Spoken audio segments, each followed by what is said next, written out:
I feel like at some point we're going to be doing this as avatars being projected on the stage if things keep going. Could be. In the direction of AI. So reporting on AI, we've got two amazing journalists here whose beat is AI, the big stories in AI. But Sharon and Tanya, I feel like every journalist is trying to be an AI journalist right now, right? Whether you cover consumer, whether you cover financials, looking for the AI angle seems to be a point that's really getting pushed. So Sharon, how do you differentiate and be the AI reporter in this environment? Well, I will say that I do anticipate that at some point my title will go away. There won't any longer be an AI reporter. I feel like this is a temporary title because, as you say, I feel like AI is it's a fundamental technology, a foundational technology that will ultimately affect every industry. So as we're already seeing, whether you're a financial, at Fortune, for example, folks covering finance, folks covering leadership, they're all covering AI from one angle or another across the world, in every region. So I think what differentiates us at the moment is that still many AI stories are pretty complex and can get pretty in the weeds, and so if you have someone that has been covering it from a long while, that has more of the jargon down, that can get a little deeper into the technology, then that can be a benefit, and that's what I do think makes the folks covering AI as a daily beat stand out, and then of course covering the AI companies themselves. So if you're covering OpenAI and Anthropic, the major startups, then the daily AI beat is for that as well. I think one way to also think about it is just like the internet and social media, AI is not a monolith, right? But as Sharon pointed out, it affects every industry. But there's internet culture reporters, but there's no internet reporter, right? And AI will be the same way, where it just expands into every industry we know, touches on society, politics, healthcare, you name it. And yeah, it's not going to be someone having that title. It's just something that we live with, like we live with the internet. And ultimately, maybe we'll get some other titles going forward. Let's talk a little bit about how you're finding stories that capture the imagination. Sharon, let's start with you. I've read a lot of your work, and you cover everything from what's going on in legislation to what's going on with some of the big personalities in AI. Which kinds of stories are capturing your attention right now? I think the thing is that AI remains such a big topic. You're not just talking across industries, but across society in general. So everything, as you say, from legislation to regulation to societal impacts and risk. So for me, I will say a lot of my interest is around how this will impact business and society generally, as well as the biggest companies and personalities. My task at Fortune is really covering business and covering leaders. We're covering the Fortune 500 as well as the biggest, most powerful startups. So I'm always on the hunt for what's now and also what's coming. So I do a lot of digging into what I think is going to be trending next and coming next, so I can sort of get on top of that. I also have my own little geeky interest. I really am super interested in sort of the regulatory issues that that are coming down the pike or will certainly change with the new administration. I'm really interested in some of the really geeky data topics that come along with AI, as far as, just today there was a story in The Atlantic, for example, about one of the big data sets that, took subtitles from Hollywood movies and TV shows. Just all of these things, I think, play into this much larger story about how this has all come to be and where it's going. And Tanya, where do you do your digging? So for me, I think it's obviously really important to keep yourself abreast of the latest developments and companies and fundraising and all of that. But I think LinkedIn's sweet spot is how it intersects with the workforce and your career, right? So I'm really interested in thematic trends and digging very deeply into them. And especially those that have implications for the workforce. So just to share an example, there have been a bunch of recent reports that obviously everyone understands how seismic AI is going to be. And you would think adoption is going up. We know in the enterprise it's not.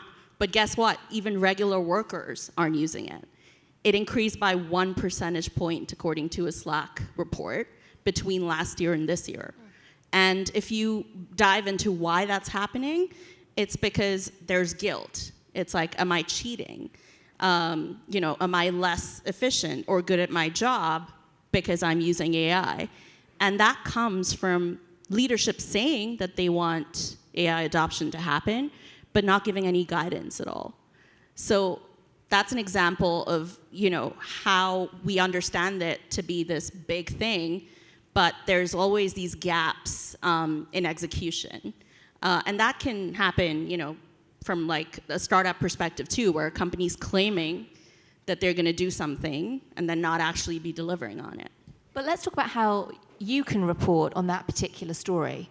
You're at LinkedIn. You're in the globe's biggest database of employees volunteering information about themselves. So if you were to take that story of whether employees are adopting AI or not, how are you able to get primary data? Are you sending out surveys using the LinkedIn platform? Are you using LinkedIn as a way to capture unique data that Sharon can't get because she doesn't work at LinkedIn, for example? Well, I don't have any special access, Anne, if that's what you're asking. But one thing that LinkedIn is really good for, and even before I started working on it, is what journalists typically used to use Twitter, now known as X, for, putting out things into the ether and being like, hey, I'm reporting on this.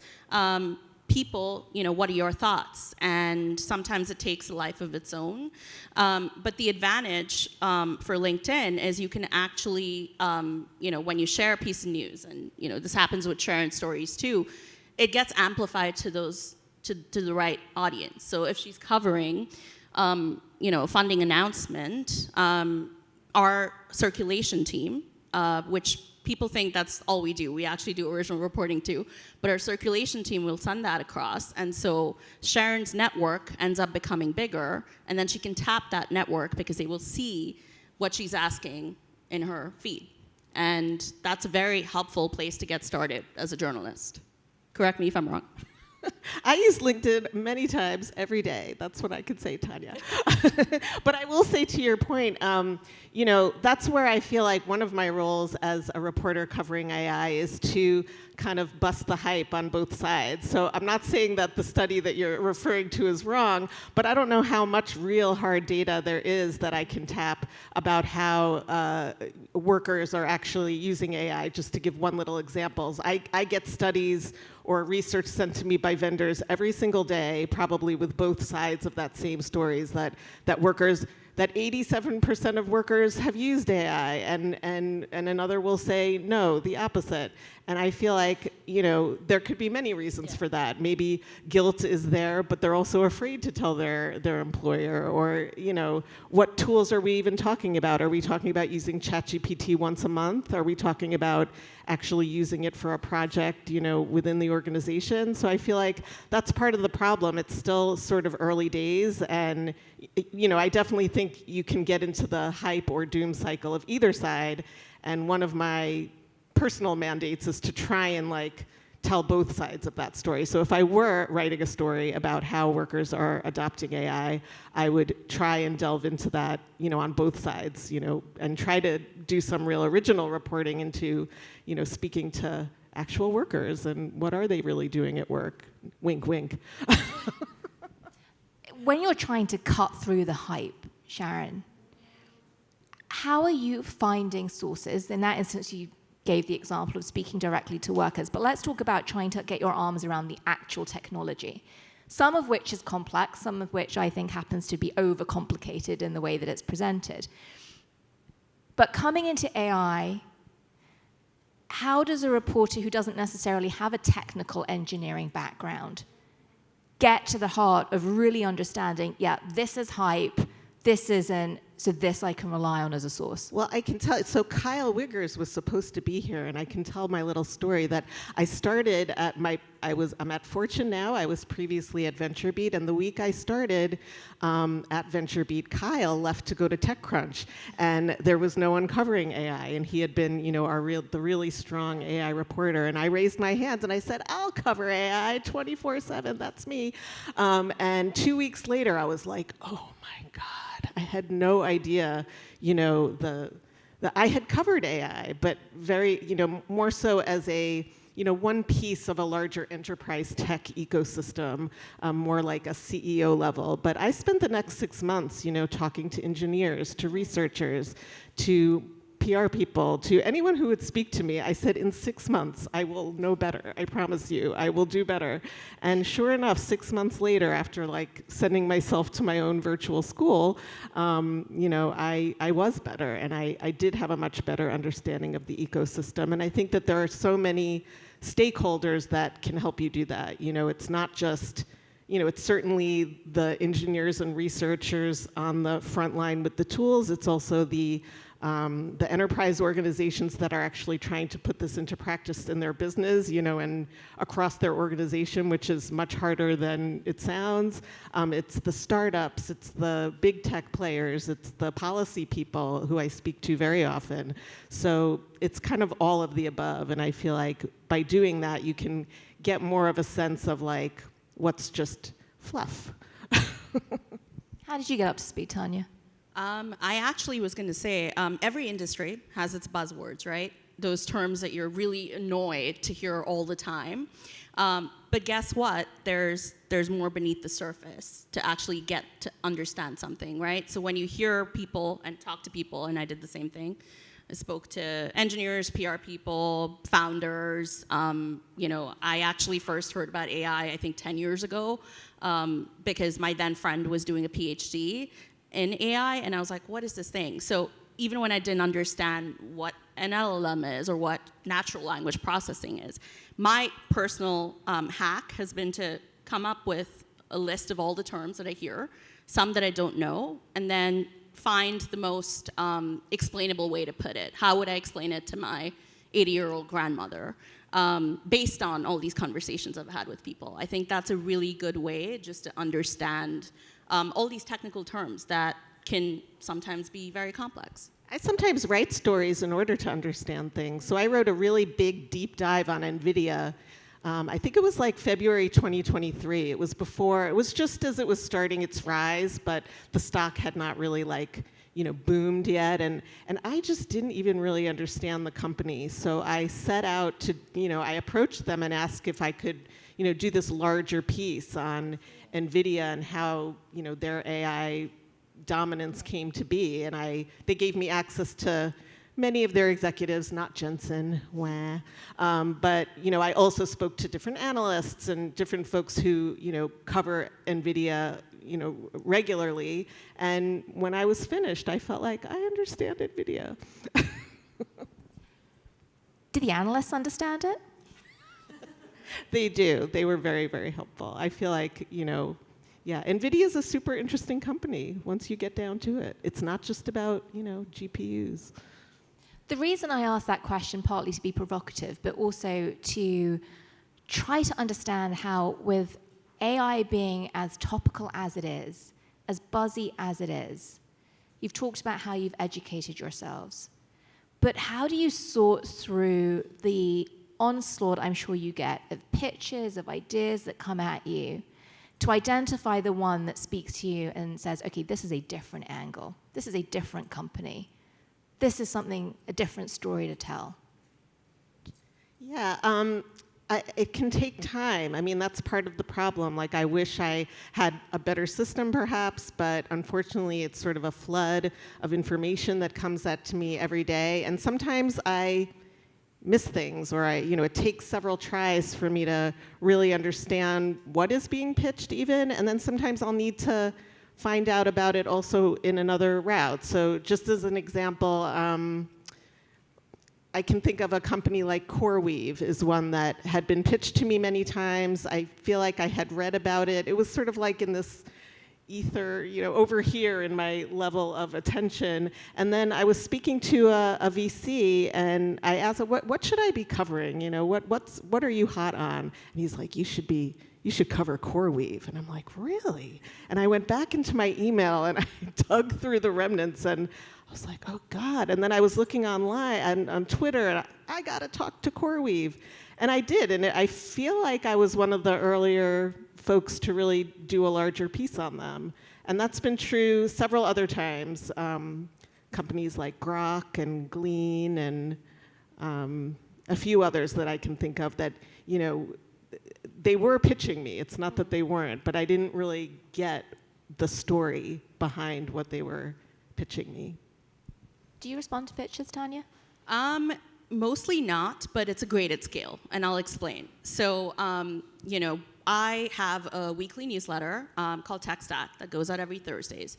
The top story is almost never from a pitch. It's a trend or, a profile of a company. That's just based on, my reporting and talking to sources. And that's pretty much never through a pitch. But there's multiple other sections. So there's one called This Week in AI, which is any developments that might be big. So, for example, XAI raising that money last week. That would be in there. Then there's a section called on personnel moves called Movers and Shakers. So any big folks leaving, like Ilya, Sutskever leaving OpenAI, that would be there. So it depends, like those sections, because they are basically tracking things and are curated, I will accept pitches for. But the top section, almost always never. And I will say what makes a startup, AI startup particularly compelling is when you're not just telling me this is what you do, you're showing me actual metrics, right? So you're saying, hey, this is actually helping X company drive this much efficiency or helping boost our ARR by this much, percentage points. You can actually show me the actual merit of your product. And of course, I will verify that and speak to other folks about it. But that, to me, is what distinguishes,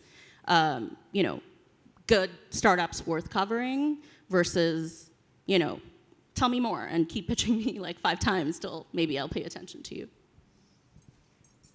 Sharon, you spend a lot of your time looking at big companies. And you alluded at the beginning to how enterprises are trying to adopt AI. And at Fortune, you're really focused on how adoption's happening at really big scales. You look at young companies too. It feels in AI like so much of the oxygen's being sucked out of the room by like 5 big personalities. Talk to us about covering the cult of personality in this space. Well, it's rough because everyone wants to cover the cult of personality in tech, and it's not just the AI reporters. I think I was talking to someone downstairs about how, it used to be maybe it was really much simpler to get in touch with OpenAI because they were a startup and they only had one PR person, and now they have 30 or 50 or whatever it is. 5 different agencies. And 5 different agencies. So, access becomes more difficult, and as they've perhaps they've felt burnt in terms of coverage, then they're less likely to speak. So you have to figure out different ways to do your digging and cover these larger companies at different angles. Perhaps a different way at coming at a story that everyone else is telling.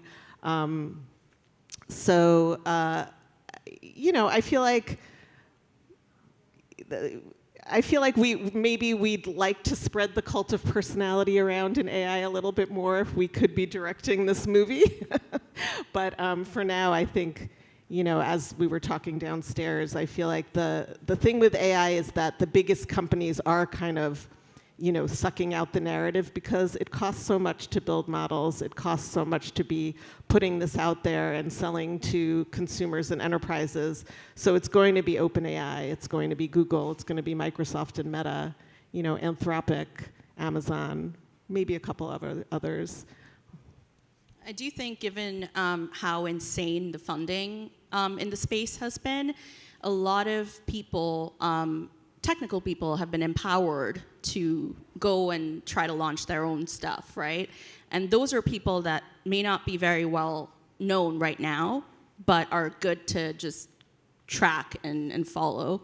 And I certainly have my list of those people. I mean, one of the most obvious examples is, and she's not unknown at all, don't get me wrong, but Mira Murti, right? Like her new company. Or Fei Li, what's happening with her new company. And again, these are well-known people, but under them, there's people that have worked in places before, and because of all the crazy funding, have now moved on to try to start something of their own. And I think those are just people to potentially watch as well, just to broaden the cult of the personality a little bit. But let's take the Mira Murati example. Like, her interview with the Wall Street Journal was a disaster, right? Right. So after that kind of example, are you finding folks at the cutting edge of AI as willing to talk to you right now? Because as they get things wrong, and they're going to get things wrong because we're very early in this cycle, are they leaning into talking with you guys? Or are they saying, you know what, we're going to wait till we're really sure and we've got our facts locked down? I think it's a tricky time right now. I feel like there are many startups that have, high-flying valuations. There's a lot of feeling of like waiting around to see which are the next companies to get acqui-hired by Google or Microsoft. Which startups are going to flounder and which ones are not. You also have companies that are absolute potential game changers in AI infrastructure, which just isn't as sexy. So it's, it's hard to say. But I do feel like if you're talking about access, front door access, I guess I would say, it's becoming harder and harder. And I was saying this to you downstairs as well, that part of that is because so many CEOs are not looking to talk to mainstream media anymore, to be honest. They'll talk to podcasts. Mark Zuckerberg has spoken to very few mainstream media outlets in the past year and a half or so, but he's happy to do a rap song. He's happy to talk to, do a 3-hour or 4-hour live podcast.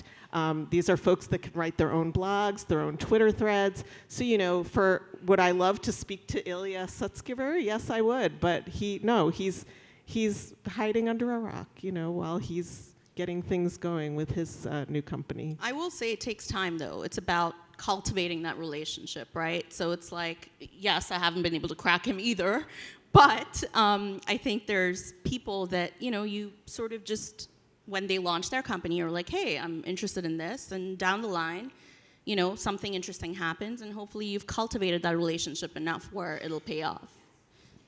You've both made references to using X in looking for signals and looking for some virality for companies that, you maybe have heard the pitches and then suddenly you're realizing there's momentum and you're hearing their name. Are you still using X the same way that you were? Are you now looking at places like Threads? Are you now looking at places like YouTube to see, for example, which of those vodcasters are snagging some of these interviews and that can generate ideas? Talk to us about where you're looking for momentum signals. I'm awful. Even when X was the hottest thing among journalists, I never used it. You can go see my stuff. I would just post when I was crowdsourcing interviews or something. But I did join Blue Sky last week, because they saw an uptick in subscribers. I will still peruse X, and I'm not just saying this because I work for LinkedIn. There's a lot of hacks that you can use to get through to the right people on LinkedIn, and I've been doing that way before I ever started on it.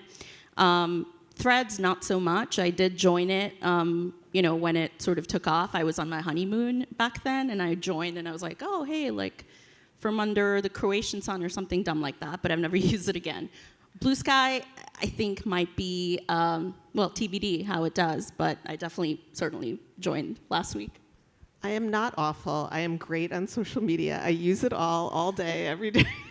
Well, I'm awful at X. You can find me I'm on X, I'm on LinkedIn, I'm on Threads, I'm on Blue Sky. I'm there. Find me. But are you finding others? Yes. I feel like Twitter, especially in the AI ecosystem, it's still a thing. Threads and Blue Sky are not as useful to me yet. LinkedIn is extremely useful, so kudos, Tanya. Yeah, I find LinkedIn super useful. What about Reddit? Neither of you have mentioned Reddit. I mean, I definitely search Reddit. You know, I do a lot of searching and, you know, using tools like that, but not as far as like putting myself personally. Yeah. I mean, there are some really viral, rabid Reddit communities, but for me, it was actually a place to understand the complexities and inner workings of themes before AI happened, but now I just use one of the LLMs to do that, so. Last question for you, and it's going to be a quick fire answer. You report on AI, both of you. Are you using AI yourselves? Are you using ChatGPT? Are you using AI in your writing? Go ahead. Oh, I was going to say yes, but not the way you think. I use it for headlines. I use it occasionally for like a sentence structure situation, and then I might edit from there. If it's like a very specific sentence that I'm struggling with a specific word or the way the sentence is structured here and there, that's it. Yes, my most used purpose for, ChatGPT or Perplexity or anything is coming up with panel questions when I'm the one asking the questions, because I find that to be the most draining part of my job. And research. I mean, for sure, exactly. Using, in a search engine similar situation. So that, and then I use it for transcribing, where I will upload my transcript and be like, oh, I remember this part about, a quote about a certain thing, and I don't want to go through the 30-minute file, and it'll surface that for me. And obviously, I'll double check for accuracy and all of that. I have not used it for headlines. I haven't found it to be very good. I saw your post, though, where you were giving people tips, so I will try them out. But yeah, I use it primarily for research for panels, because I find that very draining. Tanya, Dua, Sharon, Goldman, thank you so much. We're out of time, but great to hear from you both. Thank you so much. Thank you.